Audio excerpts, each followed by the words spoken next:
Okay. What are you doing? What are you doing? What are you doing? Okay. So you gonna tell them how to decide when you put in a situation of the three greatest bases that you know of probably in the world, and how do you decide? Okay, we already know what you strapped on your side right now or in front of you, so we already know what that is. But we're talking old school. All right, is it okay we talk? Is it okay if I get in front of the camera? Is it okay? Is it okay if I get in front of the camera? Hey! Well, shot the cock out, folks. Get out of here. All right, so today, all right, so this is a hard thing to do. You got three major instrumentations of old school. You got the 66P, you got the 82 Fender Jazz, which is a Squire, all right, but it's still a Jazz. And then you got the new age of the Sterling Music Man. Of course, this is active, and the other two are passive. So, how do you make a decision of what you want to um, end up with? Here's my opinion. All right, and that's all it is. Just my opinion. My opinion. Everybody got one. All right. So listen, I thought I may go back to the old school. The amp coming through is a redhead. All right. So that's gonna give me the old school flavor. Not like your boy Hootie over there, who strapped on an old 88, 80 something Ken Smith. Right? That's Hootie's ear. That's what Hootie wants to hear. He likes Ken Smith in his ears. That's what he wants to hear. That's what you need to play. Right? Now for me, a lot of times we got a tendency to lean toward the place where we started out at. All right, my first bass, real bass, was this bass right here. All right, it was a Fender P bass. All right, so I pick up the P bass. I already know what it sounds like. I know what it feels like. I know what it's capable of doing. I know what it's supposed to do. This one has a double P on it, so I can do amazing things with it other than, sound like a regular P, which would sound like this. This is a 66.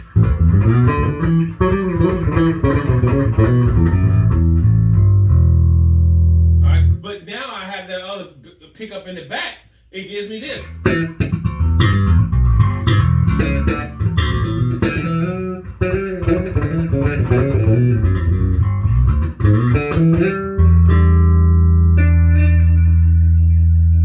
So I love the feel of this bass. I love the way it acts. I love the weight of the bass. I love everything about the bass. So let's do this. Let's just hit the mute on this. And then I got introduced, after the P bass, I got introduced to the jazz bass. All right? So when the jazz bass came in my hands, I began to hear something completely different. I began to feel something completely different, and I began to notice that my notes were completely different. I began to be a lot faster.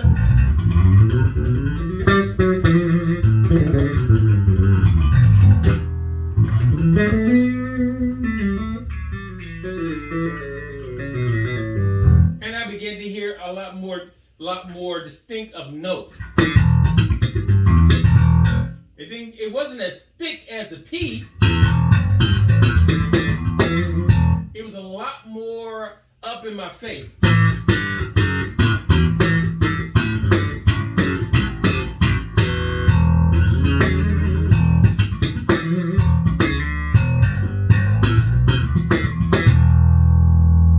And even if I took it to the rear, to the tone of the bass, I still had that feel. I still had that sound. And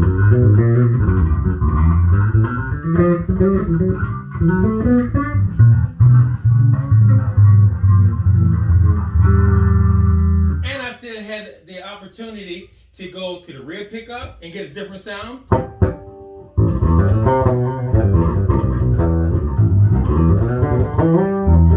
Go to the front pickup and get my old P sound.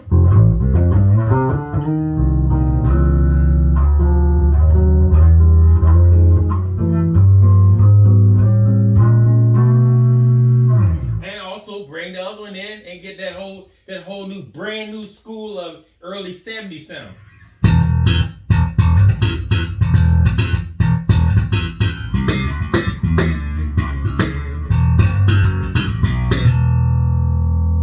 So hit the mute. Now I'm moving up to the active sound of the new school. The active sound of the new school was the Music Man. That brought in a whole new different ball game of tones. It was much more up in my face. Okay, if you hear radio, it's because I got two towers near me. All right, and that happens. So we just quiet it down a little bit, turn it down a little bit. But anyway, the Music Man brought me this tone right here.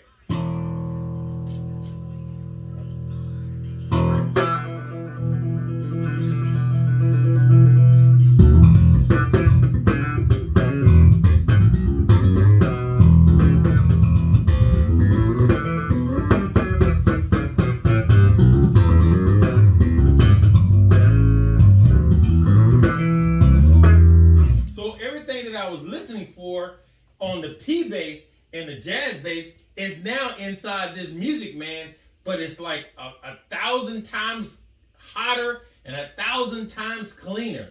So do I keep the Music Man in my hand? Do I keep the jazz in my hand? Do I keep the P bass in my hand? The Music Man had, it takes me to another place. The jazz take me to another place. The P bass keep me old school. Kind of with a double P, I can get the new school. But during that time, the P bass would give me the old school, lots of meat kind of thing. The jazz bass brought me to the new school with the kind of funk kind of thing, like glide and stuff like that. But then the Rick James era or the Brother Johnson era brought me to this, and this gave me a completely whole new, brand new ball game. I mean, it's just the bite in it.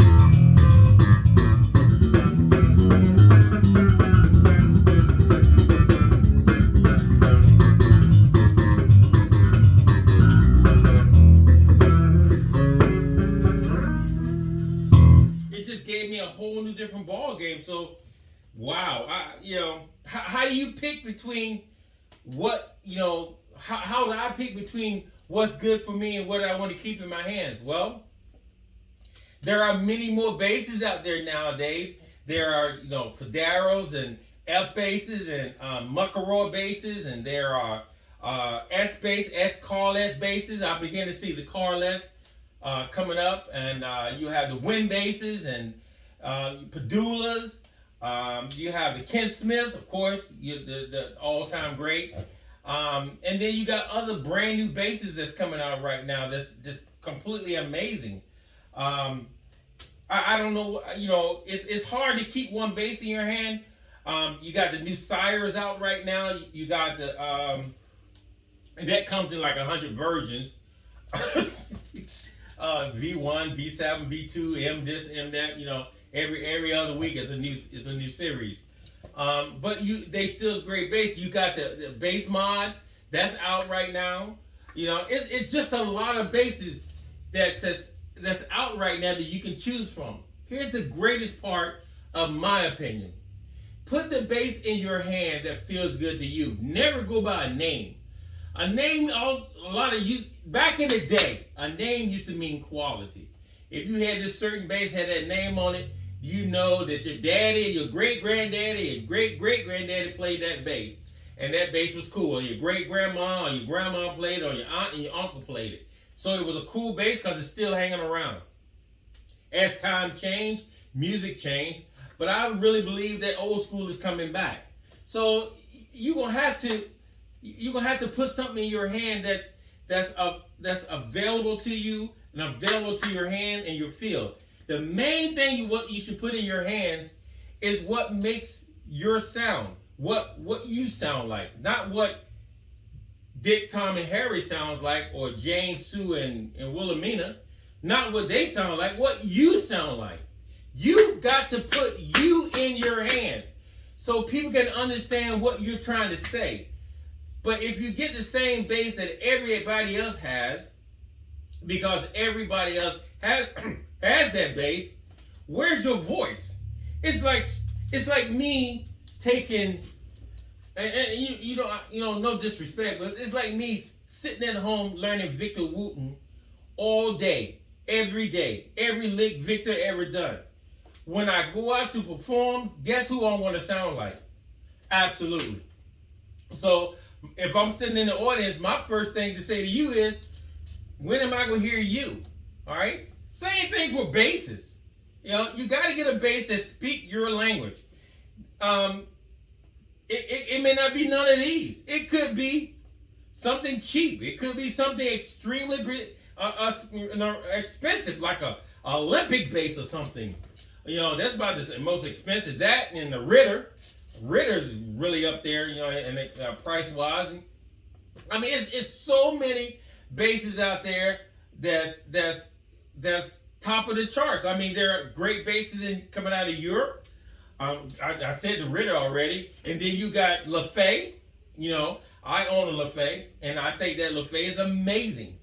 But you know, I have to make a decision to myself, not for somebody else to tell me what feels good to me and what speaks my language. What speaks my language? Every bass in your hand doesn't speak your language.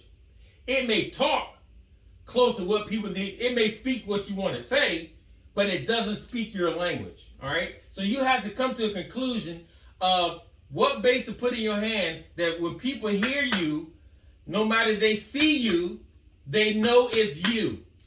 Okay? Some people can understand you by your notes or placements, by your tone. Some people know it's you by, you hate to say this, how loud you play, how many bad notes you play, how many changes you don't play through, or how much you play, how over what's the word? Overplaying you do, how much overplaying you do. And that's not good at all. That's not good at all. So guys, listen, when you go to the candy store, check out all the basses in there. What somebody else says make you sound good at may not be you. All right? You have to please yourself first so people can understand what you're saying. In other words, make sure you put, and I keep stressing this, put in your hand what speaks your language. All right? I guess I'll probably name this video that. Put in your hand what speaks your language. And when you do that, people will always say, oh, I know who that is. I know who that is. Awesome. I know who that is. So I'm not going to make this video much longer. And I guess I have to ask myself, well, what speaks my language? Because you guys see me demoing thousands of basses. Did I say thousands? Shadakaka! Did I say thousands of basses? Well, that's probably how many basses been through my shop. You know? And that's good, y'all, because you get a chance to hear all these basses. Take, for instance, this bass right here. It's a Sterling. Everybody know what the price of a Sterling is. All right? This is a great bass. And with this bass, I got a All Deer in it, and I got a Tone Monster pickup in it. Isn't that something? A Tone Monster pickup, Music Man pickup, and an All Deer preamp. Go figure. Sounds amazing. Not too good with the radio station next door, but you know, hey, and especially in here because it picks up everything. But once again, guys, thank you for checking out my video. Keep my queen and I in your prayers. We pray for y'all every morning. Every morning. We don't miss a morning. I don't miss a morning. Because me missing a morning might mean that you need a blessing, you didn't get it today. Because I didn't say, God, you need to bless all my subscribers wherever their needs are. Ha! Woo! All right, so once again, guys, keep the Queen and I and the Hobo Depot in your prayers. And I hope this video does something for a whole lot of you guys. It does something for me because it makes me go back and go, you just made that video, so this is something you need to think about. Shout it, we out.